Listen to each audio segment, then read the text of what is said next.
Hey, I'm Mike. Hey, I'm Ethan. I watched the first half of Hello Dolly. I watched the second half of Hello Dolly. And this Is the other half. Streisand on the beach.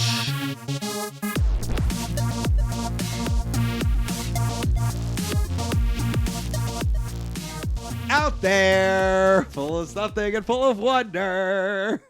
Wall-E. Remember Wall-E? Yeah, I've seen that movie. This is... Once in the theaters. Only once? Yeah, I should rewatch that movie. It's a good movie. It's one of the best Pixar movies. I agree with you. And in Wall-E, as you remember, there are songs and pieces of media that Wall-E has on his person that he'll replay. That's from this movie. Oh, wow. Yeah. That's interesting that he decided of all things to keep stuff from this movie. You're saying that as it's of a negative. Man. You didn't like it? I loved this movie. This movie fucking sucks, What? bro. I hated it Sucks? so much. Sucks? Which is so Strong weird. word. Which is weird. Yeah. Because I was like, Vibin'. I fucking love the way this movie looks. It I looks love. incredible. I was a Gene Kelly director, right? Gene Kelly directed I fucking it. love that The motherfucker. dance is amazing. I love the over top shit. Yeah. It is so bland though. Besides that, there is like it's soulless. What are you talking about? I'm surprised. I'm genuinely surprised. I'm genuinely surprised I did not like this movie as well. But it's so boring. Like boring. Yeah. It's all like hijinks. This movie's all hijinks. It's all hijinks and no reason to care about the hijinks. Maybe it's because I didn't have the setup. It's possible. So a lot of the time I was like, I don't know why we should care about these people. Right. This fucking Vandergeld guy, he seems like He sucks. He sucks. sucks. Yeah. He never gets better. Yeah, he doesn't? No. He never learns his Dude, lesson? the ending of this movie fucking sucks shit. It's so bad, dude. So like all this movie, the first hour and a half or whatever of the movie it's all setting up to the final moments where they all meet up at the Harmonia Gardens. That's Yes, what the Harmonia Gardens. So basically, Dolly, who is played by Barbara Streisand, is a matchmaker. And she's also sort of like a busybody. So that's her job. I have no idea what her job was. She's she has a lot of jobs. She's a busybody. So like one massive thing is she is a matchmaker. She's a person who can find if you love someone or if you're looking for love, she'll find your match. She will help you. She will coach you. But she also does a lot of other stuff. She teaches people how to dance. She'll do fucking anything. And she does this because her husband Ephraim passed away. Like okay, I was like husband. What? Ex-husband. He's dead. Ex-husband died a while ago, like 10 years ago or something like that. Yeah. And left her with a big fortune. And so she's like, I find people love, but I have not been able to find love myself. This whole movie is basically her just orchestrating some big hijinks at the Harmonia Gardens between... Oh, God. Okay, so you've got Armengard and Ambrose. Wait, okay, now I'm lost. Who are those people? You don't know who Armengard and Ambrose are? I know about Cornelius and Barnaby. You got Cornelius and Barnaby. Yeah, I got them. Okay, they work for Vandergeld. Yeah. Yes. Vandergeld is in love with Mallory, or wanted to marry Mallory. Yes. Irene Mallory, is that her name? I wrote Molly, but that's... There's Molly, and then her sister is Mallory. Oh. No, Malloy. Malloy and Minnie.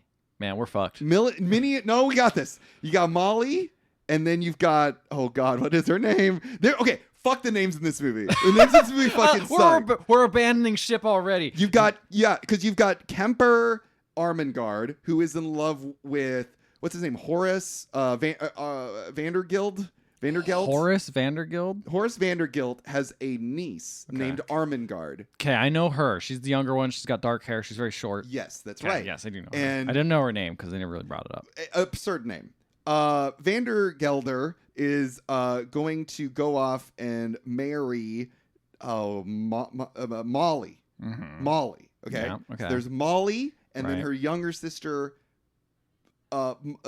Minnie and Molly. Well, Minnie's easy. She's her younger sister, therefore she's smaller. She's tiny. Minnie, yeah. Tiny. And then Molly is like a bigger Minnie. Molly yeah. Okay? You got Molly dolls. Dolls seem big compared to Minnie. Well, Minnie's like the words in there. Yeah, that's right. That's the like big dolls. They're the dolls that are fucking like 3 feet tall, 3-4 feet. Those are the big ones. The names of this movie are, and then you have Cornelius. Yeah, they really just were like whatever. These are absurd names. This is from the set in a very weird time, like the early 1900s, something like that. Yeah, this is supposed to be taking place in New York, and apparently the New York, like this was an incredibly expensive film. Oh my God! Like that's the thing is like watching this movie is just technically impressive. Yes, and you know what? And I could see why. Like, okay, This is my theory. You know how Marvel movies... Oh, here we go. I know, I'm bringing up Marvel. It always does, surprisingly in this podcast, but they are the juggernauts of the box office, we say. The juggernaut bitch. The juggernaut bitch, yeah, exactly. Well, that's actually... No, that is Marvel. That's Marvel, you're right. That's right, yeah. So they're, people are getting fatigued of them, right? People are getting a little tired of them, but they're still going to spend a bunch of money. But there's no creative... And at this point, musicals were kind of around that time. Like, these big, huge production musicals. Right. They started to kind of fall out of style. Similar to Marvel movies. Well, this is like an old school type of musical, right? Like this is kind of more in line with like the Singing in the Rain and other types of like big ones where they have like huge dance numbers and it's very, of the 50s, 60s era type of musicals. And I think this was like the last one before it kind of like bombed. This is right before like the 70s. Right? Where it was like, all right, now we're going to get fucking dark. We can do whatever we want. Yeah, So it's kind of like a last hurrah. And it really just, to me, felt very much like, oh, we're running out of steam on what this is. It's just such a big, we're kind of like, it's like too big to fail. Like they put so much money into it. Right. And so much glamour and the amount of extras in this movie is freaking nuts. It's insane how many people are in this fucking movie. So many people just in this movie in all shots. The parade scene The parade scene is wild. That is a full parade of people, of actual human beings. You can't CGI that. It's crazy. Yeah. And every one of them, every single person in this movie has a ridiculous name. Oh, yeah.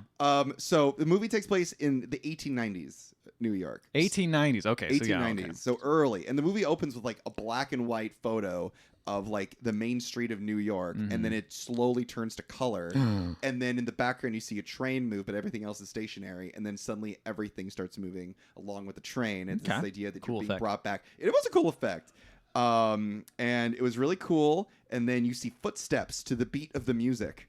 So like there's music playing and the footsteps are like do, and people are like walking away from water, and then they're dancing, and then a lady is like skipping, and then she goes up and she kisses her bow, but you only see their feet. You're only like following the feet. And then you're introduced to Dolly, and she's a matchmaker. She's a widower. I don't know if Scatman Crothers appears in your half of the movie. He works at the train station. No. She comes across Scatman. I'm like, I know that guy, and then he disappeared. We learned that she's a control freak. There's a lot of good, like, cool visual things, by the way. Which is like, I think it's because like Gene Kelly was like an actor and performer and dancer as well. So like when her song is happening, when Dolly is singing, she's like dancing and singing. She's talking about like her job and all the stuff that she puts on her back. And then she jumps on a train. She doesn't jump in like the cabins. She jumps on the front of the train, the actual like engine of the train. Right. And that's supposed to show like she's running the train. She has to run the train because she is a busybody. She has to like do stuff for other people, right? Okay. I'm like, that's clever filmmaking right there.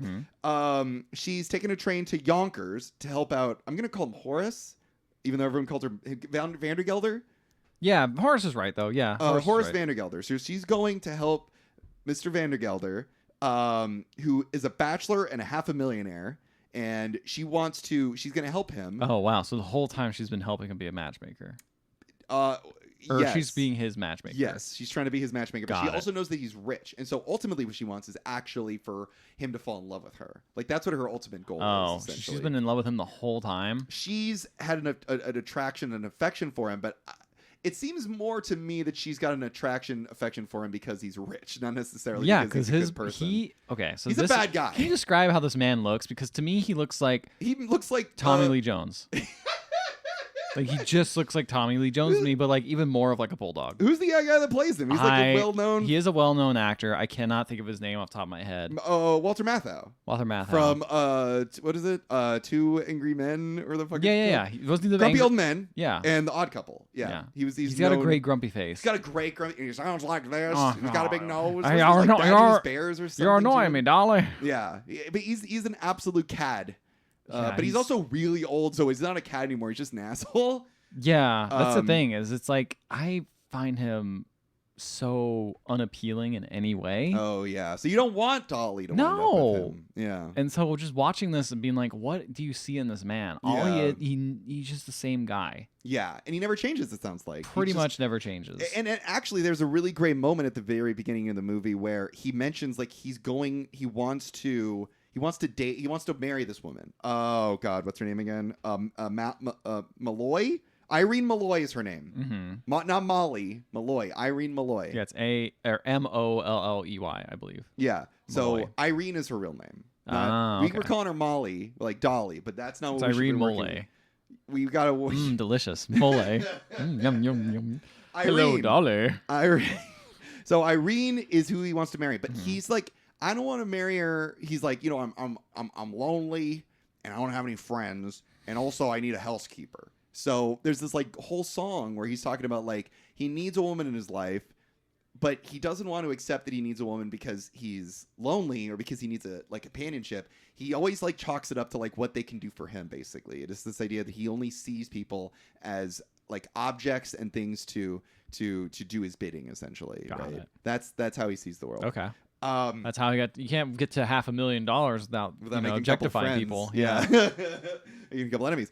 We're also introduced to Ambrose, who is an artist and who wants to marry Armengard, who is the niece of Mr. Vandergelder. Yep. And he's like, I have no respect for artists, and he says, "You are an impractical 7-foot-tall nincompoop. That's an insult. All the facts about you are insults." Well, that's what you... which is a great line. I love that line. That's a pretty good line. And at this point, I'm like, oh, I understand what this is. He's a crotchety old man. He's gonna smooth those edges over time, right? He's gonna learn the error of his ways. Doesn't sound like he does. Well, maybe in the last like 5 minutes, he suddenly has it's just a turn. It's like a switch. Oh yeah. Which Well, because it needs to happen. Yeah, it needs to happen. It feels super unearned. Dramatically. Anyway. So we also meet Cornelius and Barnaby, who work with him. Since he's leaving for New York, he promotes Cornelius to chief clerk. Okay. And then he's like, well, now that I'm chief clerk, can I take a night out? Like, can I have a night free? Yeah. And then Vandergelder's like, what are you talking about? No, you have to work here all the time. And if I hear anything bad happens, you're both fired and on your ass. And they're like, oh, gee whiz, we never get time off. We never get which is insane to me that like literally they just work at his shop and then they go home and sleep and then they wake up the next day and just go back to working at his shop. Like, they don't have a life. Vandergelder's a bad guy. Yeah, man. He doesn't believe in work-life balance. He only believes in work balance. That's true. Also, by the way, Yonkers is the funniest name for a place in the world. And it's real. It's a real place. Yeah, it's right. Look up if Yonkers was a real place. place. I wanted to see where it was located. Oh, it's close to New York. It's right. It's like north of like New York City. Like just not that far north. Like it's only like a few hours. I didn't realize it was that. I made it seem like it was really far. They made it seem like it was. No, they could get there on a day trip. Yeah, okay. It's not that far. But it is far if you're living in Yonkers and you want to go to New York. It's sort of like when you live in like a certain town but you're like a couple like 3 or 2 hours in traffic to like LA or whatever. It's like, it's still so far away. Yeah. Especially if you have this like shitty dead end job. It's like LA to San Diego type thing where you're like, that's like doable, but it's kind of far. Yeah, exactly. So, right. So I had to put in East or West Coast language for us to understand. For us West Coast people to understand. So Dolly arrives and immediately tries to attract Vandergelder, but he has his heart set on Irene, disappointing her. So I just really do not get why she's already like, does he just have a reputation about himself? And Dolly's like, I'm really interested. She knows that he has money, essentially. That seems to be the only reason. Yeah, exactly. Are there no other eligible bachelors with money? I guess not. I mean, maybe he's also got a big dick, man. Yeah, it what? all comes down to that. We don't know. Yeah, that's maybe true. That's one of the things. It's like if you're Vandergirthen. If you're a matchmaker. And you're like, well, we got to know some things about you. That's true. That's true. What are your matches working with? Huh? Exactly. Yeah. He's a half a footer. So what am I saying next? So she shows up. She immediately tries to attract him. He's not interested. Yeah. But then she mentions, she's like, well, if you're gonna marry this Irene woman, maybe I'll disappoint this heiress who's lined up for you. So she sort of like floats this idea that she's found the perfect woman for him, who's an heiress, which comes into play in your half of the movie. Yes. But there is no heiress. It's literally just a means for her to like try to get him to lose interest in Irene, basically. Okay. So this is very convoluted. so much Her convolution. plan is very wild. I don't think she even has a plan. It just feels like she just is gonna like get everyone in one place and hope things just sort of like shake out. Yeah. Which maybe it does. We go back to Ambrose, and he's trying to elope with Armengard, and Dolly stops them, and like he's like below Armengard's like window with like a step ladder, and he's just like, "Come on down, we're gonna go to New York together and elope." And then Dolly's there, and she's like, "Hey, you two, let me in." And she like climbs the ladder and jumps into the room with them, and she's like, "I know what I'll do, Ambrose. I want you to go." To what is it, the Harmonia Gardens. You're gonna go to Harmonia Gardens in New York, because so there's two things Dolly is here for. I forgot. Okay. One thing is obviously to matchmake. Right. The second thing, her job. But the second thing, another job that she's been given, is she's gonna take Armengard away from Ambrose, bring her to New York until she no longer likes Ambrose. Right. Because she's trying to get in good faith or good standing with Vandergeld. Exactly. That's what Vandergeld wanted. And so she's like, look, I'll take you to New York, but Ambrose, come with us. Then go and learn how to polka dance, and then go to the Harmonia Gardens where there's a polka dance festival. And it's a competition. It's a competition, and you will dance, and you will win the money, and then you will have the money to give to show a Vandergelder that you are a man of substance and worth, and then you can marry Armengard. That's her plan, essentially. Okay. So that's what's going on there. Cornelius, he's like, Barnaby, I want to go to New York and I want to dance with ladies. And he's like, here's what I'm going to do. I am going to blow up all these cans of corn in in the store, and then the store will smell like burnt corn for 24 hours. Oh. So no one will come in, which is like burnt corn. Burnt corn smells pretty good. Burnt popcorn does not smell good. No, yeah, burnt popcorn doesn't smell good. So the whole store is going to smell like burnt popcorn. They're going to close it down, and then they're going to go to New York. And he's like, and we won't come back until we both kiss girls. Wow, he says. What a noble goal. Yeah, and then Dolly hears all this, and then Dolly's like, hey, here, how about this? There are these two women in New York, because he hears that they want to kiss girls. He's like, there's these two women, Irene and her sister Minnie. Why don't you guys go hit them up, and maybe the two, the four of you will hit it off. Okay. So she's already started to like plant seeds, but she's like, don't tell anyone that I told you to go there, because then I would call you guys liars, basically. So she's trying to stay out of it, because again, she's trying to like stop this connection between Irene and Vandergelder. Okay. So then this big fucking song happens, and they all sing this incredible song, and they all get on a train together, and they're like, put on your Sunday clothes. It's gonna be great. We've all heard this song. This is a song that was in Wall-E. They play it at like Disneyland every so often. Put on your clothes, there's lots of world out there. It was so great. I love this shit. Oh, that sounds like a pretty good part of the movie. It rocked. Everyone's walking around dancing in their Sunday clothes. Well, it's good that the song's good. The song's great. The dance is great. It's well shot, and they all jump on the train. I wish I saw some good songs. They all jump on the train, and then they all ride to New York. And then we see Minnie, and Minnie's eating a banana, and her sister Irene is like, Minnie, stop eating that banana. Men are watching us. And I'm like, she's just eating a banana. Like, she's not like deep throating it or anything. But back in the day, back in the 1890s, you couldn't even show your ankles or whatever, right? Exactly. It's too much. So eating anything phallic. So like popsicles were off the limits. Like all good food, basically. There's only good food is phallic. It's true. Look, I'm Superbad had some points. That's all I'm saying. So they go.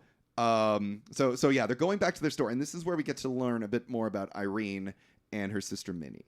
Irene, who runs a hat store, she makes hats for ladies. Okay. And she hates it. She hates it because she has to be a prim and proper woman. Because if anyone thinks negatively about her, then people won't come into her store and buy her hats. So she has to. That's like when you go to like a consignment store and you're like trying to sell your clothes, and if they see you and they like they judge you poorly, they're not going to want to buy your clothes. It's exactly like that. And so she's basically had to be like a good like woman, this like a really nice, respectable woman her entire life. And she's like, I'm sick of that. I don't want to do that anymore. She says, I want to be a nasty girl. I want to go on Girls Gone Wild. That's exactly right. That's what she wants to do. She's this great line where she's like, I'm sick of people looking at me like a wicked woman and having nothing to show for it. And I'm like, that's such a good line, Wait, people look at her like a wicked woman but she acts so nice. It's true. She does act nice. I don't know why she said people look at her like a wicked woman. Okay. I honestly don't know, but it's a great line. Sure. And so she's like, look, I am considering saying yes to Vandergelder, not because she loves him, but because one, she needs the money so she can no longer work at this hat store, and two, you know, she doesn't have to work at the hat store anymore. She can sell it, and then she can just be, you know, she can be his wife basically. So they go back to their work, and then Barnaby and Cornelius arrive at the hat shop, and Irene immediately likes Cornelius, and the two of them see them, and the sisters are talking to each other, and they're like, "I'll take the tall one, you take the short one," Irene says, and Irene's like, "Ooh, that Cornelius, he looks really hot." Basically. These are like, by the way, some of the goofiest looking about goofiest, like goober. Can we even like Gallus? What's that? What's that? Cornelius? No, I'm trying to think of like. Have you ever seen that comic that was in? Like Highlights. Do you remember that? Yeah. The Highlights. It was like Goofus and Gallant. Yeah, it is what they look like. It feels like that, where like one guy is like tall and quote unquote noble, but he looks kind of goofy, and then the short one's like a little troll guy. He looks like a little boy. They look like little kids. Yeah, well, he doesn't look like the tall guy. Doesn't look like a kid. The tall guy is the tall guy looks like a kid who smokes too much. Smokes too much. Yeah. Yes, there you go. Like or an adult cosplaying as a kid. Yes, yeah, that's fair. He is really tall too. He is very tall. The whole time I was watching this movie too, they're dancing in these clothes. I'm just like, damn, these clothes are so tight on them. How are they able to like move around in those things, you know? You know, elastic, I guess. Might have been a new thing. Movie magic, baby. Movie magic. So he walks in, and they both walk in, and they try to flirt, but it's like, it's so cute. Where like Barnaby and Cornelius are trying to flirt with Irene and Molly, but like Irene and Minnie are also trying to flirt with them. And they're all very awkward because they're like all four of them are very bad at it, you know, because they've never really had to do this before. So they're like, you know, words are getting all mixed up and stuff. It's all very cute. And then suddenly, Minnie's like, by the way, like, I think it's like Cornelius mentions that he's from Yonkers. Yeah. And then Minnie's like, oh, I know a man from Yonkers. And Cornelius is like, who do you know from Yonkers? And she says, oh, this guy named Vandergelder. Do you know him? And immediately Cornelius is like, fuck, you know Vandergelder? Can't believe they said fuck at this movie. He says, fucking shit. Oh, you fucking shit. bitch. It turns into a complete misogynist. Yeah, exactly. Then he like spits and he like shits on the floor. It's crazy. Then he just turns into like natural born killers. I don't know. Turns on his podcast to Joe Rogan. Yeah.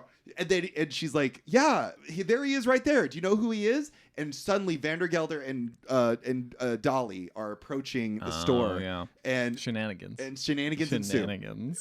This is the kind of shit I've signed up for, baby. So then Cornelius and Barnaby hide. Barnaby hides under the table. Cornelius hides in like a closet.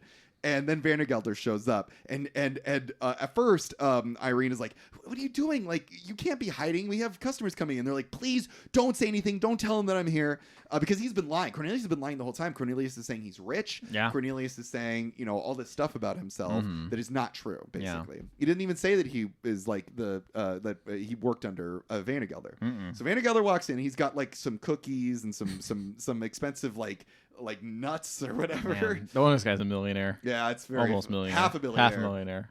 Gives the box of treats to Irene. Is that a joke that he's like half a millionaire? Is that supposed to be kind of funny that he's like not really a millionaire, but he's like. I think for the time that's supposed to be a lot of money. I mean, it is totally, but like it's kind of a joke in some ways. Like, yeah, he's almost there. Because this movie was set in it was made 1890s. In like yeah, set in the end, but it was like made later, so they might be joking about $500,000. I think you're right. Yeah, like isn't that amazing that he's that? Yeah, it is weird that they would say $500,000 like it's something to be like you know. I mean, back in the day, it definitely was cool. But but why not just not say half? Why introduce millionaire? $500K. Yeah, exactly. Millionaire sounds cool. Millionaire does sound pretty. Who wants cool. to be a millionaire? Grabbed all of us in the '90s. I don't remember that song. I watched that I remember that part. You're right. No, now it came back. That endings part is when I got it. I watched that show a lot too. There you go. Anyway, so Vandergelder comes in with the treats and gives it to Irene, and Irene immediately has to act like everything's cool, everything's normal, basically, even though she was just flirting with this random guy. And that random guy is now in the closet, and Dolly's also there. I keep saying Dolly, but I need to be saying Dolly. I keep saying Dolly, like it's like Salvador Dali, but I need to be saying Dolly, like whatever, Dolly. Man. It's pretty close. Yeah, that's true. People aren't gonna be like, well, you meant Molly, right? Yeah, I've got Molly, Mallory, Irene, Dolly, Dally, dallying, dalliance. So Dolly's also there, and Dolly's like, hey, Vandergelder, you know, you're amazing. You're so hot. I want to get married to you so bad. And Vandergelder's like, oh, I've got no interest in you. I got no interest in you. I got to go be a bulldog and slurp up some water off the bottom of the barrel of the the thing that says my Yeah. name on it. It's a bowl with the dog on it. The The dog dog bowl? was a dog bowl. Well, I like drinking out of. It really It's took a got while on my to name. get It's the called dog Mr. It's bowl. called Vanderbilt on the side, and I drink out of it Yeah. on the ground. Vanderbilt? Because I'm a dog. Because you're a dog bowl. Wolf. Wolf. So he's like, Fear my jowls. so he says, Irene, I want to marry you. And then Irene is sort of just like, oh, I think somehow she ends up dropping the fact that she knows Cornelius. And Vandergelder immediately gets upset. And he's like, how could you ever have seen My underling is cock blocking me. Yeah, that's essentially what he's. Well, at first he's like, "There's no way you know Cornelius. I never let him have any days off," which is like such a monstrous thing to say to somebody. What a cool guy. Yeah. I really want to marry him. I know. And then he's like, and she's like, "No, I know Cornelius. He's from Yonkers. He's your assistant or whatever." And at first, Dolly's trying to like save this, but then I think at one point she looks in the closet and sees like Cornelius hiding there. So she's like aware that Cornelius is currently in the room with them. And so she's trying to like cover it up as well.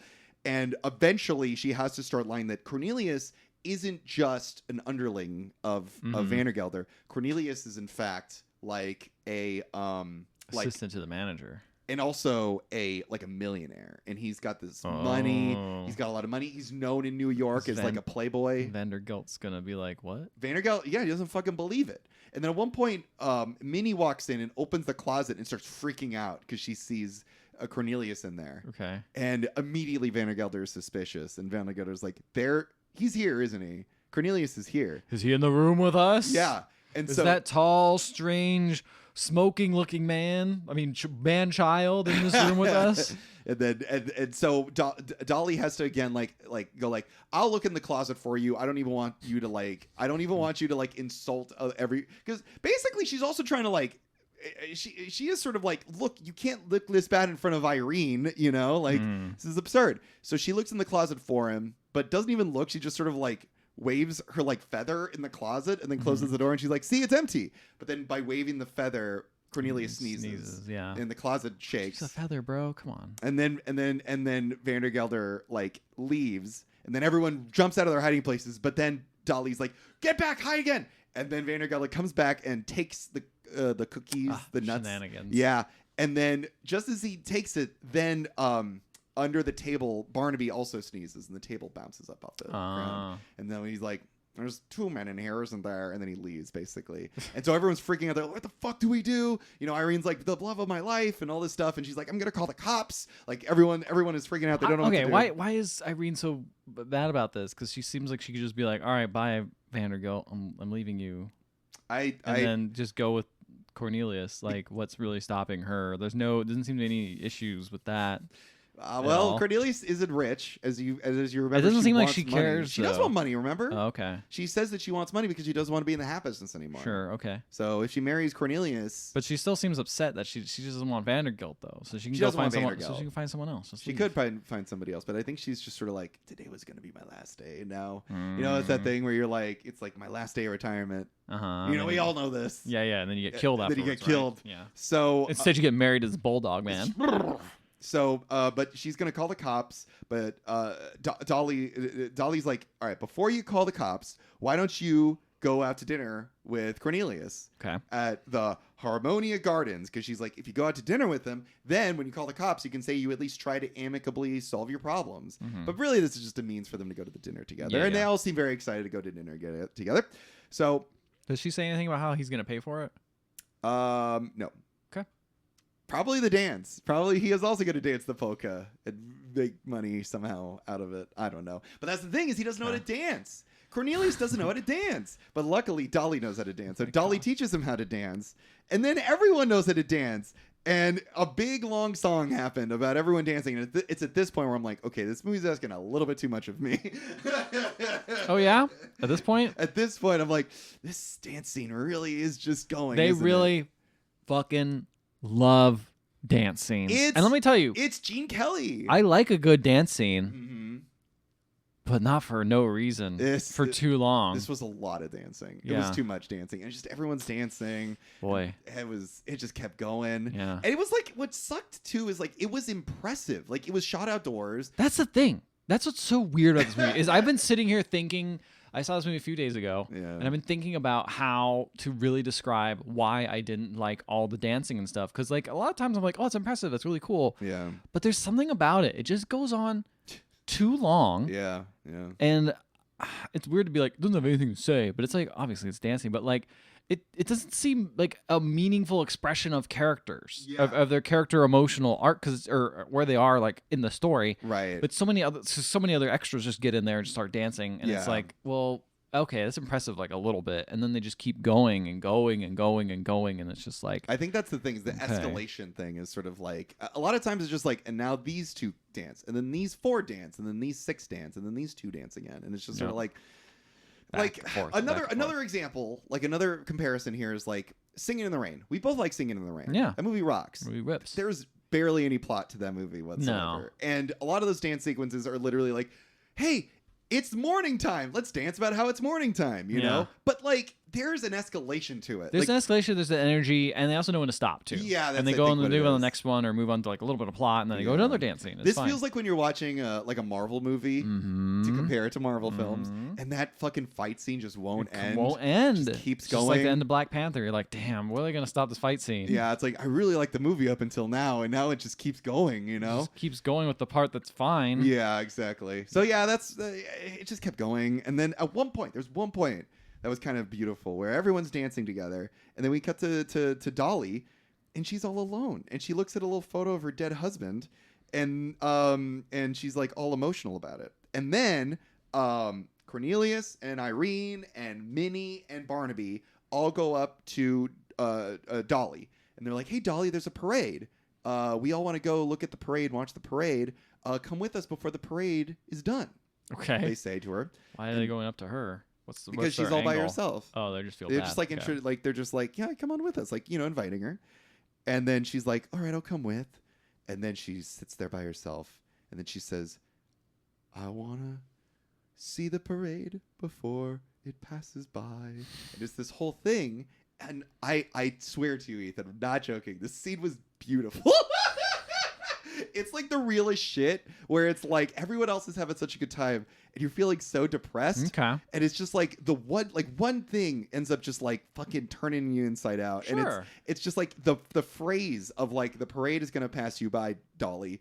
And she's like, I have a dead husband and I haven't been able to find love in all this time, and I need to find love. And it's like she's all by herself in this park, and she's just like singing. She's singing and she's screaming and she's chasing after the camera, and the camera's tracking like in front of her, and it's this feeling of life moving away from her. She goes to the parade. She There's goes like to the a whole parade. dancing scene where she gets to the parade. Yeah, that she does sound eventually pretty gets to cool. the parade. But it's so sad and beautiful because you can see, and like this is Streisand on the beach, and if we're focusing on Barbara Streisand, she is incredible. Oh yeah, that's the thing, is like, as much as I'm like, whatever, this movie's pretty mid to bad, she's great in it. She's incredible. She's carrying this movie because like, she has such a charisma to her character, and her kind of like energy that she brings to this movie really is encapsulating and very enchanting. Yeah.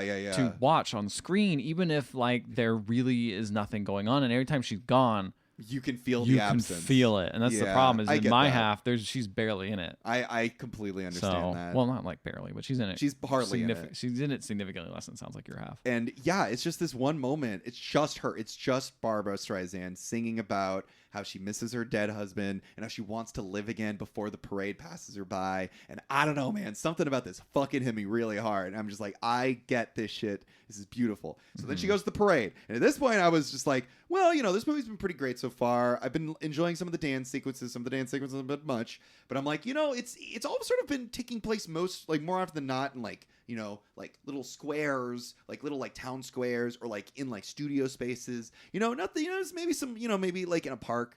And then all of a sudden they cut to the parade, and my jaw hit the floor. I was like, how in the fuck did they do this? It is, I don't know how to express it to you, audience. It was like watching the end of like Phantom Menace, where everyone's just like,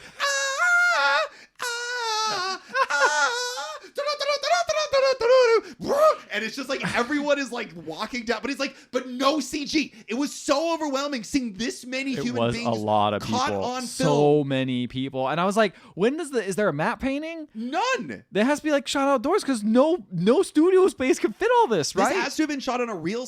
I think it was shot on like a real like outdoor street, set at least, like on a real street that had to have been like done up to period accuracy. That's the other thing, is because like you look in the backgrounds, you're seeing fucking buildings being built and shit. It's supposed to be like 1890s New York City. It was crazy. It was fucking crazy. And then there's all these people in period accurate like outfits and shit. Yeah. It was insane.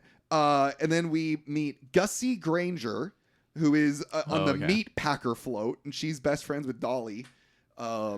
There's that. That's all I just wanted to mention. Gussie Granger is Gussie there. Granger. She has a different name in my house. She has something called, I think her name is like Miss Free or something like that, or something. I wrote it down. I'll find it later. But yeah. So Dolly goes up to pissed off Vandergelder, who is in the parade. He's marching in the parade. Yeah. And she's like, hey, I know that things didn't really work out between you and Irene, but I want to make it up to you. And he's just like, I don't want you to make it up to me. And then she's like, well, if you go to the Harmonia Gardens tonight, she'll be waiting.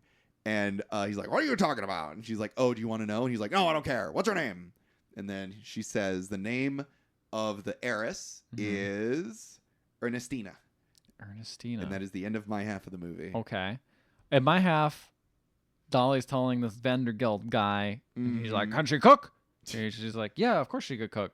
And then he says, sounds like a fool. I'm not interested. It's like, okay. And he's like, well, you should still do it. And he says, look, Dolly Levi, you're a damn exasperating woman. And she says, why, Horace Vandergeld, that's the nicest thing you've ever said to me. Then the parade passes by, and she goes up, I guess, to what I think was that lady you're talking about. Granger? Yeah, the meatpacking girl. Yeah. And says, like, pardon me, my old spirit is showing again, she says. And I just, I love the way this movie looks. It looks like Disneyland. And it does look like Disneyland. And then it turns into intermission. Oh, wow! Yeah. So not too far from the intermission. Not too shabby. Almost halfway through. That's kind of impressive. So then, you got the whole intermission, which is just music. It goes. Also, I'm gonna sing the whole thing. I'm gonna sing the whole thing.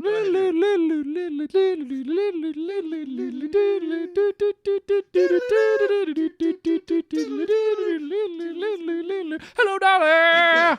Hello, Mama. Okay. I'm going to decide against that. Halfway through, I decided against that idea. Cornelius is there, and I don't know who these fucking guys are. And it's him and this goofball Barnaby are like, are you sure they're changing their clothes? He says, yeah, don't worry. You'll never forget the night we took out Irene and Minnie Irene Male and Minnie Faye to dinner at the Harmonia Gardens for less than $1.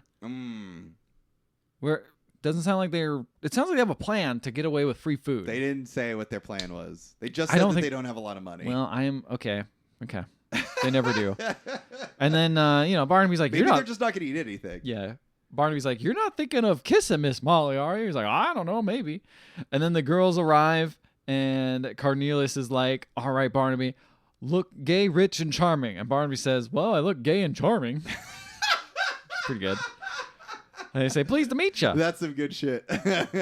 Pleased to meet you, Miss Malloy. And they all talk, and they blah, blah, blah. And then they kiss. I guess he kisses he kisses her hand. And he's like, Barnaby's like, does that count as a kiss? Oh, boy. And they're like, well, okay, so we're going to go have dinner. Well, you guys are rich, right? Let's go have a little appetizer. They're like, no. We're not going to go have an appetizer. That's out of style.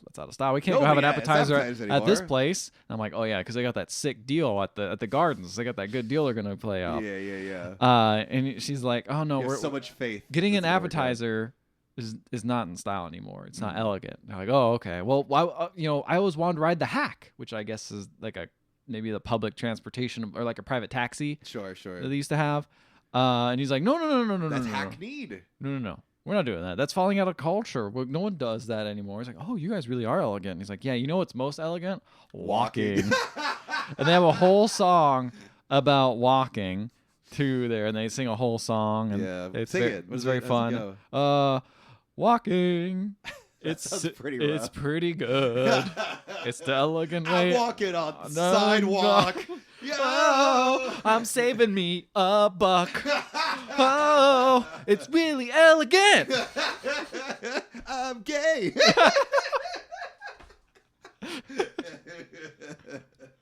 And charming. Oh yeah. So then it's a fun little number. It goes on a little long. Kind of drags. They're like, could they be misleading us? They do steal a dog at one point. They steal a dog? And put it in the musical number. They give it back. Oh, okay. And they're like, if you ain't got no elegance, you could never carry it off. We were built in elegance. We were elegant the whole time. We don't need to spend money to be elegant. And then they arrive at the garden.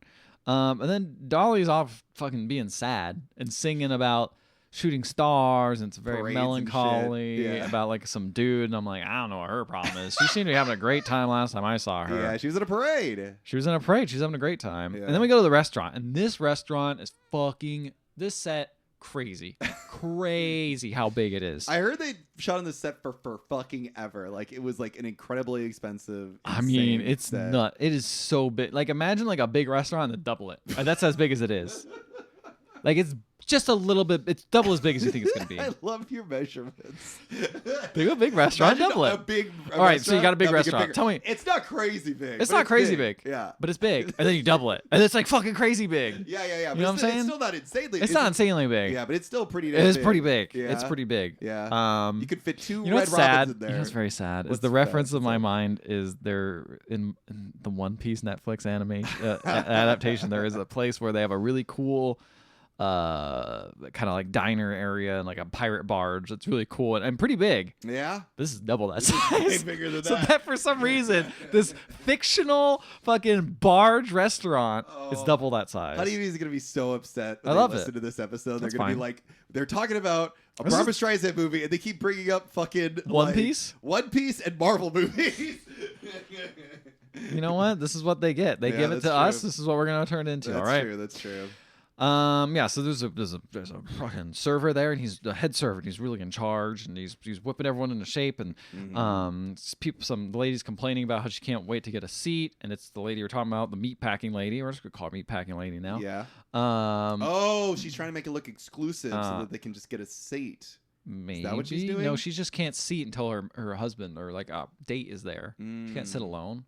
A woman sitting alone is gross, dude. That is true. It's very It is gross when women sit all by themselves. It's unwomanly of her. Yeah, it's unbecoming. Unbecoming. That's Yeah, it. exactly. Unbecoming. That's the perfect word. She must be going. She must be going. Yeah. Goodbye, Dolly.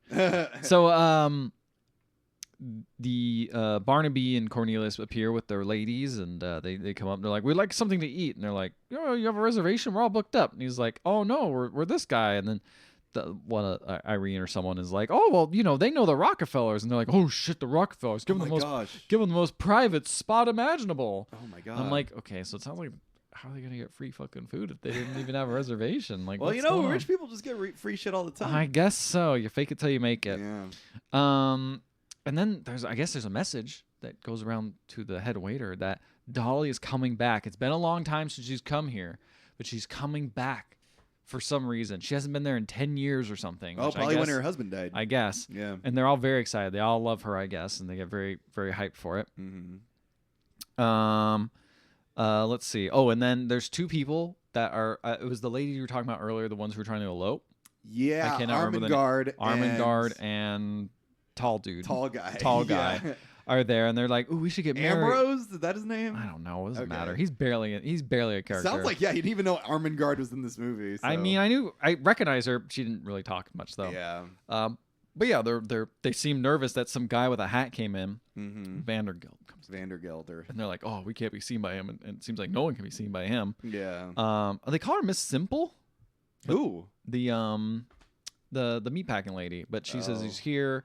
They go to a private dining room, and she's like, "Can you remove your hat?" He's like, "Oh, I guess I'll remove my hat," he says, and they go there. Okay. The head waiter comes down, goes into the kitchen, says, "Listen, Dolly's coming back.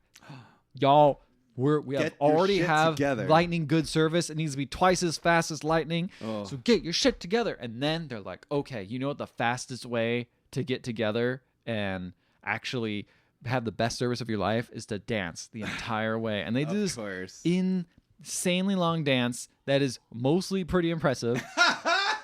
Where they just do the whole dance of waiters. They get the little they're serving something, they're flipping around and keeping it on the plate.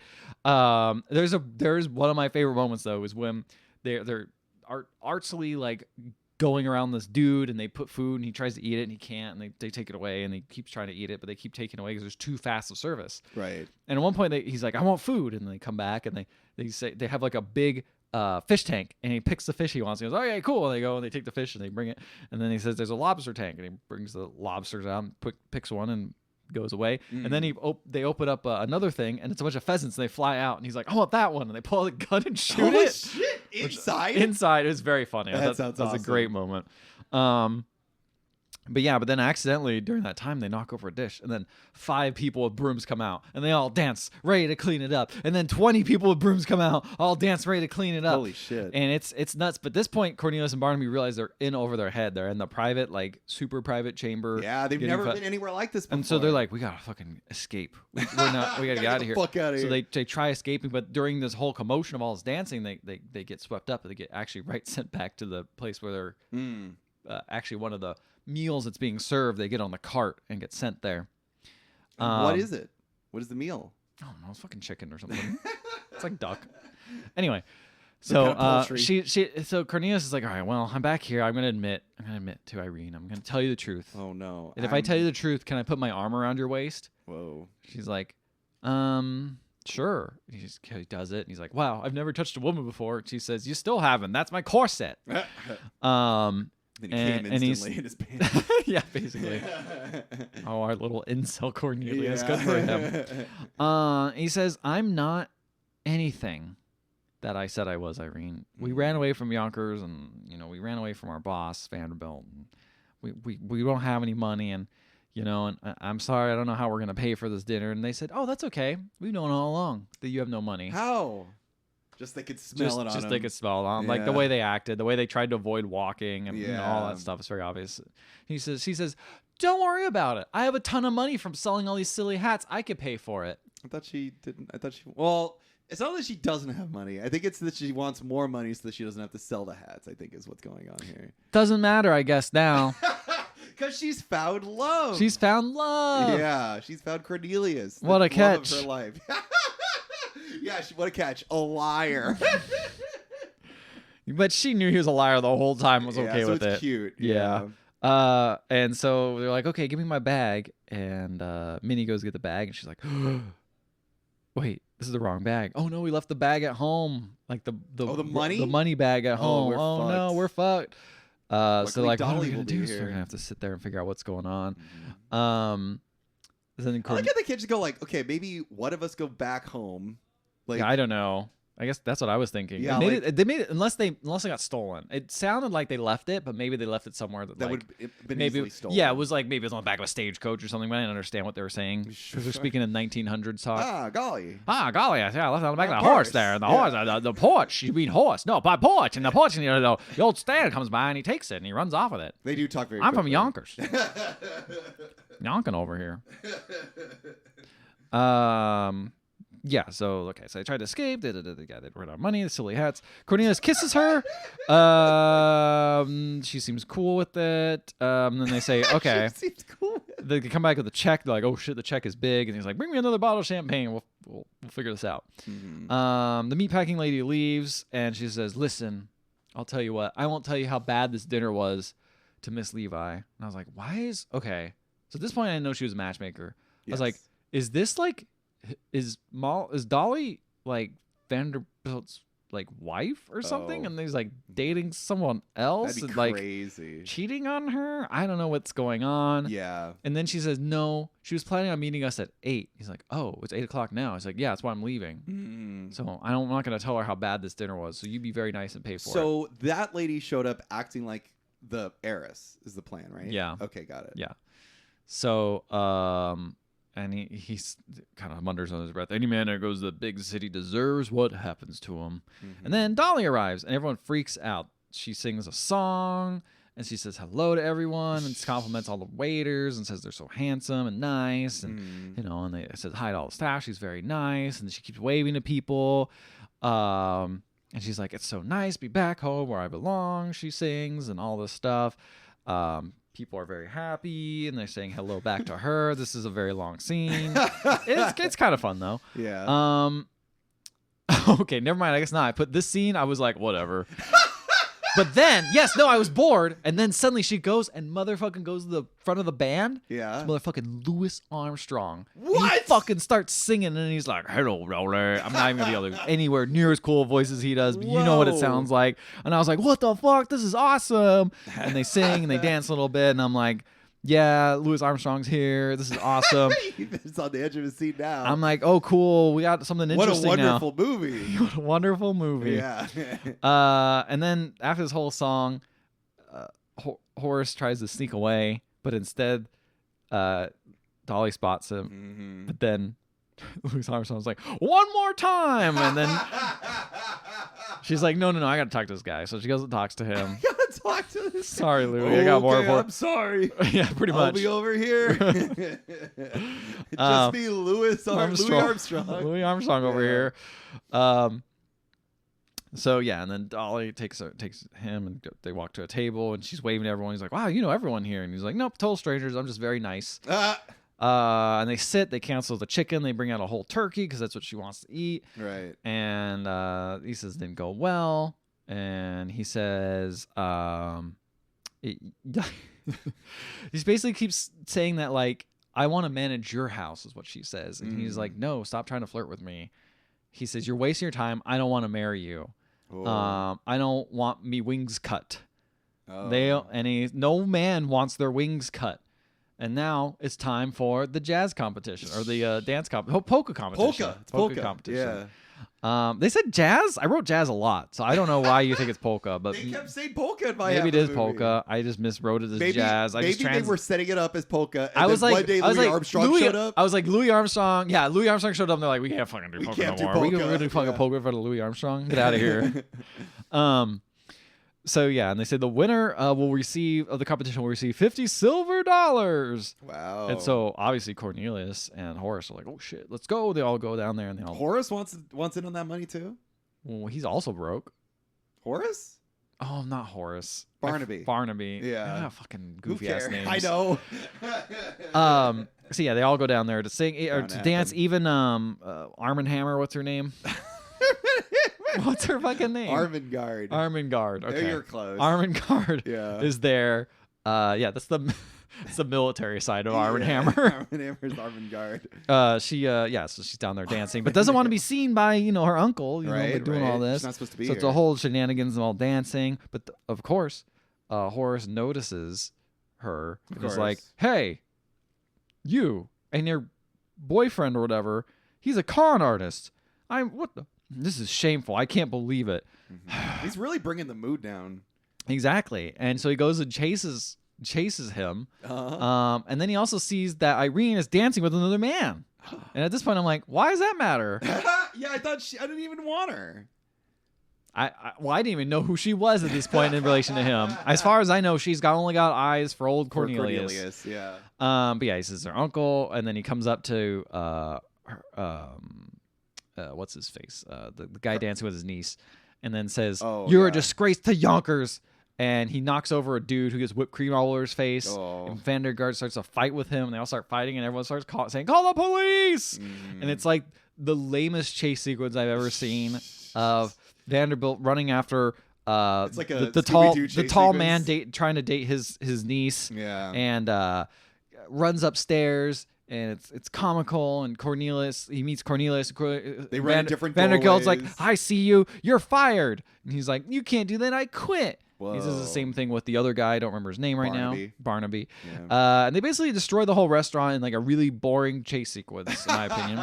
There's a cool moment where think that like he's so good at shooting like dance sequences. You think he could shoot like an action chase sequence? But I guess you'd think that. But I mean, it's also kind of difficult in like a set. I guess you're right. Yeah. The cameras are still heavy. Yeah. So they punch the guy with the whipped cream on his face punches Horace onto a pole, and he slides down. There's this big fireman pole just in the restaurant. It's crazy. He just slides down it. Why would that be at a restaurant? I guess if a waiter emergency, like a waiter emergency. Maybe someone spilt some of their fancy champagne on the ground. Yeah, some of their true. pate. Woo! They come down that. Slide down it. If anything, it seems like a danger. So then fucking Irene is talking to Horace outside, and they're all kind of escaped at this point, and is like, maybe there's some way I can get back your jobs. I can become his wife. And I'm like, why the fuck does everyone want to date this guy? What has this guy got? Why is he such an eligible bachelor? He's like the grumpiest man. It's like if people He's a grumpy old man. It's like if people on Tumblr were starting to be like, I really want to bang Tommy Lee Jones from Men in Black. It's like, no one does that. Yeah, nobody That's wants like to a do weird, that. that's one of those weird ones. What do they call I can't think of the name of it. Oh my God, why can't I think of it? What's the term? Weird ones. When people are like, I know what you're talking about. woods.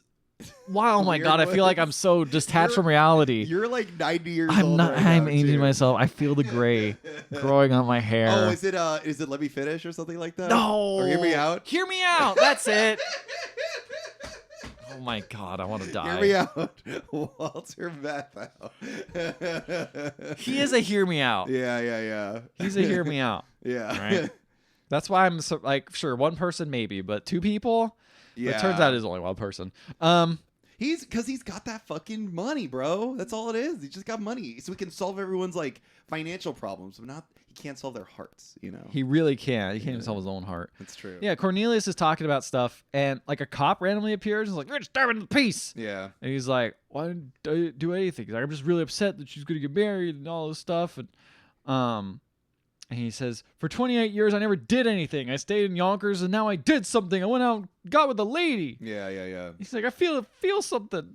I feel like a cool dude. And he sings a whole song about how one moment cool can he change is. everything. And he then says, I love you, Irene. Oh. And What does Irene say? Irene's like, you're coming on a little bit strong. no, she's down. Yeah. Horace is then also talking to Dolly and is like, Dolly. She's walking with him. He's walking away, and he's like, I'll never marry you if you're the last person on earth, he says. And Dolly's like, damn, bro, that sucks. he's like, and she says, oh yeah, well, I have one last thing to say to you. A song. And she just sings, goodbye, goodbye. And I'm like, oh shit. And she keeps singing. I'm like, nice. She's done. She don't want this man no more. Yeah, no one's gonna wind up and with so him. she's like, I'm gonna get as far away from Yonkers as a girl can get. And so long. And she leaves. Mm-hmm. So then the next day, we cut back to the store, Vanderbilt's store. He's there, and there's a bunch of Vandergelder. Yeah. His store has all got weird stuff on the ground. He goes to clean it up. Right, because it exploded. Yeah. Yeah. He's like, "Where's Barnaby and Cornelius? Where are they? Oh, I fired them. Where's my niece that cooks my food for me? I got mad at her." He's real. It's like, sewing. I love sewing. Oh no, the reaping. Yeah, exactly that. Yeah. He's like, why is my there actions have consequences? Why is there chicken feed everywhere?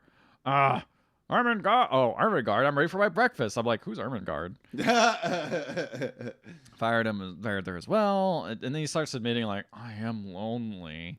And then he looks at Dolly, like, left her scarf, her feathery little scarf with him. And he sees it. He looks at it. He's like, I'm so annoyed. And then the whole crew comes back, basically, except for Dolly. So you got Ermengarde, you got Irene, you got Cornelius, Barnaby, the whole squad there. And they're like, we want our money. I decided we're going to start our own feed business. Whoa. With the money we have across the street. Dolly's picked out the perfect spot for us. Holy shit. Because fuck you. And I'm like, wow, everyone's learning to stand up to him. Cool. And he's like, fine. Go. You want the money? It's all you care about? Go upstairs and check the safe. They all run upstairs. He's like, I have the combination. And he goes up there and get it. But then Dolly appears and was like, hey, what's up? I'm just here to see what's going on. Mm-hmm. Nothing else. And then she says he runs up there and she goes, I'm going to marry that guy again. I'm going to marry Horace and I'll make him happy. God and I'm going to take his money and send it into the world. I always thought of money as manure. Like, it's kind of useless unless you spread it around and encourage it to grow. That's beautiful. That's such a beautiful statement that she says to herself. That's like, what? I guess she's talking to maybe her dead husband at this point. I don't know who she's talking to. She's just talking out there. She talks to herself a lot. She talks to herself a lot. Yeah. Horace comes back down and she's like, look, I know you're no longer interested. And he says, Dolly Levi, I don't want you to find me any ideal wives. If I want an ideal wife, I'll find one of my own, and I have found her, and it's you, damn it. And I'm like, what? Whoa, what a twist. He says, you're the first citizen of Yonkers. I want you to be someone. Also, I'm going to get these shutters painted forest green. And yeah, she said that earlier. She said like these shutters would look better if they were forest green. Okay, I did not know that. That's why I brought that up. I didn't bring it up because I was like, there's no way this is gonna come back into play. It's like, oh my god, he does respect her as a person. And he says, I always felt that money is like manure. You should spread it around and encourage things that grow. What? He's never felt that way. This is some bullshit. And at that point, she's like, "This is destiny." And then she starts singing about how he starts singing about how wonderful Dolly is. Yeah. And then we cut to the scene with this church at the very end of like a beautiful, picturesque cliff, and like tons of actors are out there singing about how swell Dolly is, and she looks great. And she goes to her wedding and goes and gets married. And I'm like, how are these people going to fit in the church? And then they all sing, "Dolly will never go away again." And then that's the end of the movie. Last character moment. Yeah, that's a pretty dumb of shit. Just being like, I agree. Actually, you know what? Damn it, I do like you. Yeah, damn it. You were right about everything. You're right about everything. You are a smart woman, you know that. Yeah. And it takes a lot for a smart woman to outsmart me. To stand up to me. Old grumpy old Horace here. Yeah, I feel like he needed to have done something like genuinely material. Anything rather than good. Yeah. Anything. He's never done anything good, and the only thing he decided was, I'm going to marry you. Yeah. And suddenly out of nowhere, he's like, I always said this about money, but yeah, gotta spread it around like manure. I'm like, what the fuck? This is like, you're like a crotchety old Ebenezer Scrooge motherfucker, and you're soon to come in here and be like, manure to this, and say the exact same thing that Dolly said. What is going on? Like, it feels like Dolly had like a mental breakdown in the last like 30 minutes. Like, this is a fever dream. Yeah, exactly. Because it just seems like such a weird character flip. Did you wait till after the credits and then she like wakes up and then everyone's like, Dolly, you've been in a coma for 30 years. We were hoping that you'd come back to us, Dolly, and now you'll never leave. She says you'll never go away now. Exactly. And she wakes up in the hospital tied up with like tubes and stuff. Exactly. That's what really is. What really happened. Hello, Dolly. Hello, Dolly. You're awake now. Yeah. Yeah. Finally, and it's like modern day. Modern day. She had hallucination. Yeah, exactly. Oh my God. And Vanderbilt's Elon Musk. That's. And she just really wanted to get with Elon Musk the whole time. Yeah, that's right. That's right. What he wanted for some reason. Musk. That's why everyone has like goofy ass names, because it's just like this is like a weird coma dream. Like she's just like grabbing at things in the room. I the movie's charming. I liked my half of the movie. I could see why you like your half of the movie. I think it had some of the best songs in it. Yeah, I think you're right. Like, none of the songs I remember being particularly memorable. Yeah. I don't remember the dance numbers being particularly like they're. It's one of those things where it's like technically impressive, but not emotionally impressive. Yeah. Right? Where you're like, oh, that is a cool move. I know I can register this in my brain as a cool move. And maybe it's because I don't have the context of the first half. Like, I always got to give a little bit of like credit to movies to be like, okay, well, the second half, I don't have the context. Yeah. But on the other hand, I think all the best movies also you can kind of get the context coming in halfway through. I also just think like even with all that context, it still doesn't like really solve the whole like character change. Yeah. For Walter Matthau's character at the end of the movie. That just feels incredibly forced and like last minute. Like, well, we should probably do this at some point. He should be a good guy. But in the end, it would be great if she was also like, I don't need a man or something. Like I just that. wish like that part where she says like, goodbye, I'm done, and then like maybe just exacts revenge, and then like is like, I'm just gonna go be a matchmaker with someone else or something. Like that'd be much cooler. And then it's on him to make it up to her. Like that's I think what needs to occur, right? Is like maybe like he has a big like blowout fight at the restaurant. He's fucking painting the shutters green. That's it. Like he's like, you know what, Dolly, like, and he does like material important things to other people, and just like, you know what, you were right. Obviously, I'm a bastard. Like, you know, I need to learn a lot about people, and I hope that like you understand. Like I think he does give them back their jobs. Oh wow, the bare minimum. Yeah, I know. Like yeah, and also their jobs were shit. Like he's also go like, and you know what, you can have your weekends off or whatever. You know, that's like a good point. Yeah, he didn't say anything. Like yeah, that. so like I feel like he need to have like an Ebenezer Scrooge. He need to have made an actual like decision to be a better person rather than Dolly just going like, you know what. You parroted a couple of things I said. I guess I'm in love with you now. Yeah. You know, feels a little bit lame. True. But I agree with you with the thing about like the dances to it. I was gonna say like, you know, you can watch like a musician or like an artist do something. Like imagine like someone doing like a solo, and that's like technically incredible at performing that instrument. But after a while, you're like, all right, the solo's really lasting a while. Yeah. Maybe we should like get on with the song now, you know? And I feel like that's sort of what's going on here. We're like, technically it's incredible to watch, but like after a while, there's nowhere else you can go from here. Exactly, you know? exactly. Like they're like, we have all these cool tricks we're gonna do. We're gonna use this stage all the way that we can. We're gonna like fly down these, poles. We're gonna climb up these spiral staircases that are impressive, and it's very cool. We're gonna run through this entire street. It's gonna be gorgeous. Yeah. But in the end, it's like, to what extent? You know, what is there any sort of like meaning behind any of this? Or is there any sort of like context? It's like, no, it just looks sick. Like here's a better example. We've been referring to like Marvel movies and shit like that. RRR, a modern day like dance musical action film, right? The Noctu Noctu sequence, where they're like dancing. It's like things are changing over that. They start out, everyone hates them. Yeah. And then they dance, and then the ladies are like, their dance rocks. And then the white people are like, all right, well, we're going to dance just as good as you. And then they have a big competition. And then at the end of the song, you know, our boys win. Yeah. Like, that is a dance sequence. There's a story. There's a little escalation to it. Yeah. Exactly. There's an escalation to it, and it continues going on. Like, that's why you never get bored in that episode, in that particular movie. Like, in the whole movie, but in particular that dance sequence is like, because it's actually building on itself until at the very end, it's like there's nowhere else for this to go, basically. Yeah. I feel like in this, it's just and it's not that long of a sequence either. Like, no, it's not. It's a long dance. It's a sizable but dance it's a sequence. long movie, right? It's a long movie, but you never feel the length because like every sequence is building on each scene. I feel like in this movie, I feel like after a while, I just feel like, all right, well, they're really just dancing still, I guess, you know.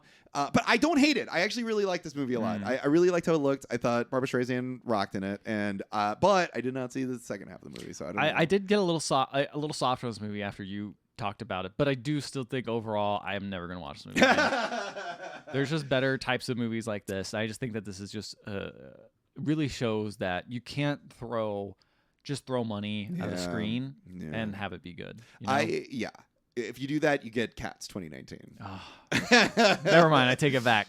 The other thing I will say too is like I had seen this movie before, but I had only seen the first half and then I turned it off. And I think that speaks volumes to this movie. You're like, I've seen enough. This wasn't even for the podcast. We were just watching it one night, and I'm like, I feel like I got out of this movie when I wanted, and then I turned it off. So it's like, I think I did. I think I got a lot out of it. I think you did, honestly. I think you got most of the good juice out of there. I'm curious. It's cool to see that big diner scene. I am curious about that diner scene, but yeah, I mean, you can watch any moment of that long dance sequence and kind of get the gist of it. Have you guys ever been in a long dance sequence? Email us, email@theotherhalfpodcast.com. Find us on Facebook. We're on Instagram. We're on Threads. We're on X, and we also have a Discord. Check it out. And if you want to listen to our previous Streisand on the Beach episodes, you can find them on any podcatching app. And while you're there, please leave a 5-star rating and review. We will read in the show, no matter what it says, even if it sort of drags a little bit, and you're just like, all right, this is technically impressive writing, but you're really outstaying your welcome here. And then you run out of characters. So yeah, that can happen. I think there's a character limit. I think there's always a character limit. You can't just post things randomly anymore. This isn't the Wild West of the internet. There is a character limit, and really this movie needed less of them. Good night, everybody.